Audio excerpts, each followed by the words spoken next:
So, I just watched a film that is not new, but it is extremely relevant right now. Why is this film relevant?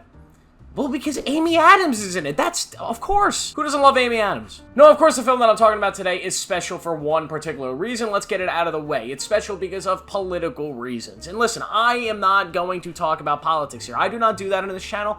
I'm not trying to divide anybody. I make jokes sometimes, I make innuendos, but I don't directly, voice my opinions or anything, because I'm not trying to, make anybody upset at the home. We talk about movies, TV shows, video games here. We don't like to get into all the craziness. But this is a film that I've seen a lot of people talking about in recent days. Of course, the film is Hillbilly Elegy, directed by Ron Howard, and of course, the reason why this film is being talked about so much, a film that came out all the way back in 2020, is because the main character of this film, J.D. Vance, has just been selected to be Donald Trump's vice president if he does win this election, which, let's be honest, that's the way it's looking. So a movie made about a guy that is potentially going to be the next vice president of the United States might end up being the president at some point in the future, and this is a movie that was made long before he really ever was even close to being in that position.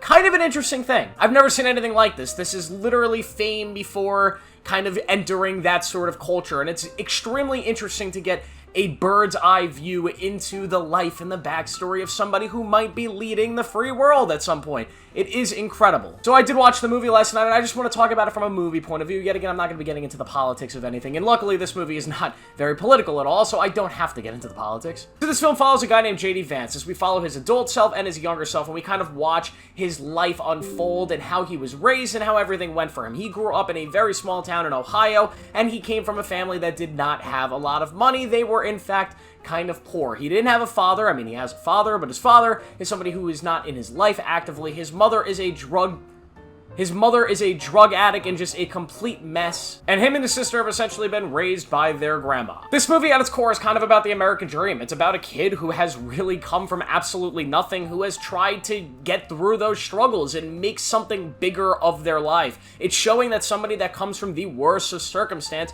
can actually fight to have a better, more significant life. And that's before this guy became a major vice presidential nominee, which is kind of incredible that the film is even more meaningful now, technically, if you really look at it from the standpoint of this guy came from this and became what he is today. It's kind of incredible. The film as a film, though, I thought was actually kind of good. I kind of got put off by a lot of the terrible reviews. I know it's based off a book that I have not read yet, written by J.D. Vance, but the terrible reviews just made me feel like it was going to be not very good. But then I remember that some of the terrible reviews were probably because it's a movie about a guy who's in politics. But the cast here is absolutely incredible. Amy Adams is unbelievable in this film. This is one of her best performances ever. And it's incredible that I had never even heard of it until now. She is so powerful in this film, playing this mother who you never really know how she's going to act in the scene. You never know if she's going to be this explosive, aggressive, abusive human being, or if she's going to be this loving, kind-hearted person that we know, actually cares about her kids. Glenn Close playing the grandma is also so powerful. She plays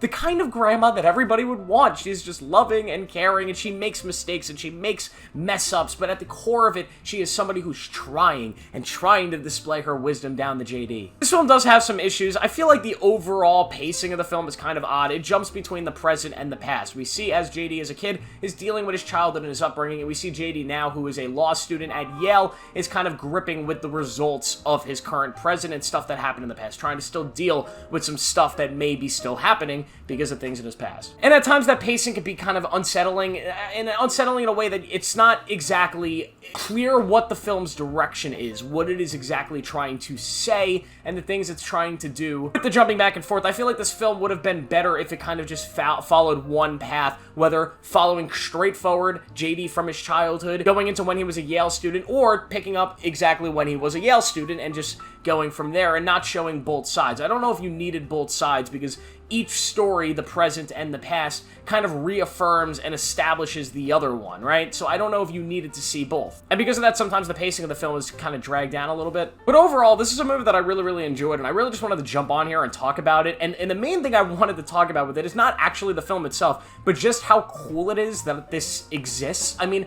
how many times do we have a political candidate where we can get kind of a direct look into their life? And if you want to say the film's probably bullshit, it's all lies, as childhood is, you know, say whatever you want, we can have that debate, but I think the fact that we can have a film, a book, a big story like this about somebody who might be the most powerful person on Earth within the next decade is extremely significant. I have never seen anything like this. It has humanized a major political candidate, which is something that I don't think in my lifetime I've ever seen with a politician. All of our politicians are always kind of propped up as these big, you know, elites. You have these people that come from these different walks of life, but most of them come from money. They come from power. And to see a movie about this dude who legitimately came from absolutely nothing and is now arguably going to be the second most powerful person on Earth, that is some inspiring shit, and it's some heavy stuff. So I think this movie benefits from our modern present and things that are happening to JD in our real life. I think it definitely benefits from that. If JD had done nothing significant with his life, this movie might not be as interesting. The current present and the current situation has made this movie so much more meaningful, and it makes it one of the cooler,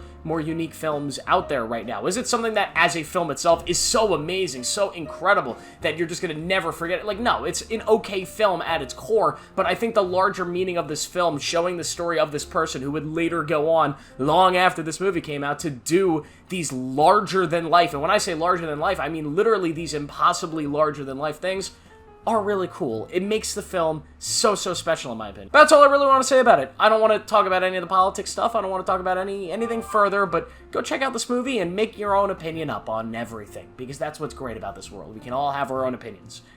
Unless you live in, like, North Korea. Hey guys for watching, make sure to like this video, subscribe for more, turn on notifications. I post every single day.